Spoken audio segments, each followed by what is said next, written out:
glorious monarch about to become a dancing queen? Hi, good morning, Neil Sean here in the heart of London. Thanks for joining me. Hope you're all keeping well, and yes, as ever, thank you for watching.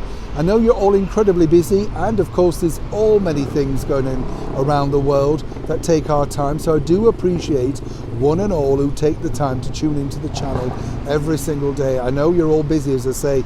There's so many things, isn't there, going on in the world. How do we find the time? Or is it just me? I know I often say this, but where does the time go? You look around and you think, okay, we're in April now. What happened? This particular story focuses on one of my favourite ladies, as you know, Our Gracious Majesty the Queen.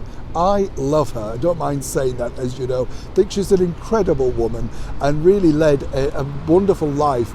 I often say, don't I, that, you know, when you think about it, you're standing in front of Her Majesty the Queen, whether, you know, a little bit like Maureen in the video the other day who presented some flowers.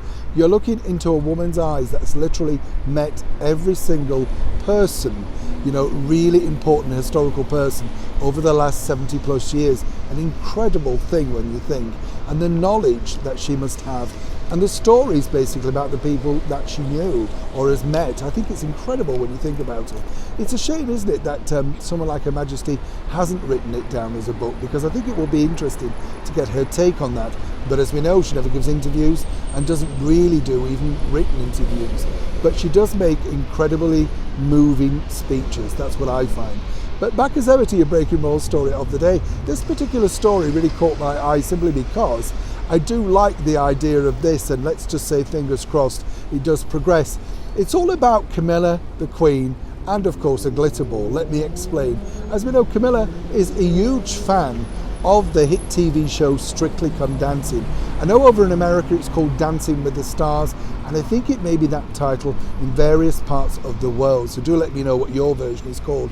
But over here we call it Strictly Come Dancing. It is the autumn #1 show on the British Broadcasting Corporation. And Camilla has been such a fan for so many years.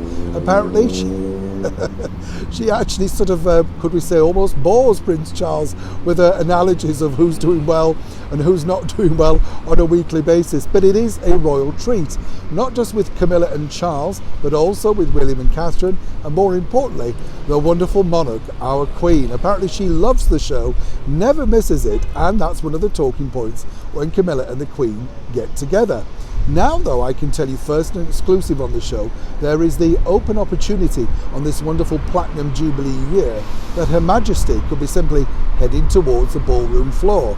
Now let me explain. As we've recently seen, of course, Charles and Camilla visited the brand new BBC set of the soap opera EastEnders, very expensive set.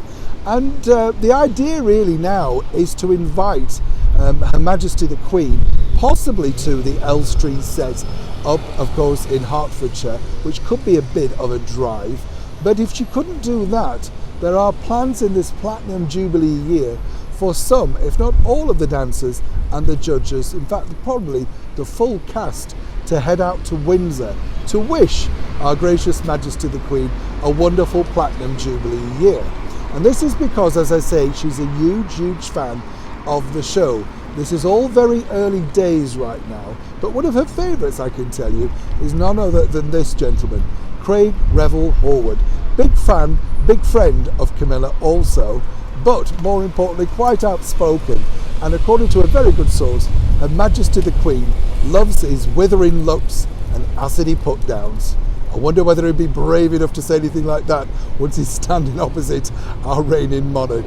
As ever, when I know more, you know more. Neil Sean in the very heart of London.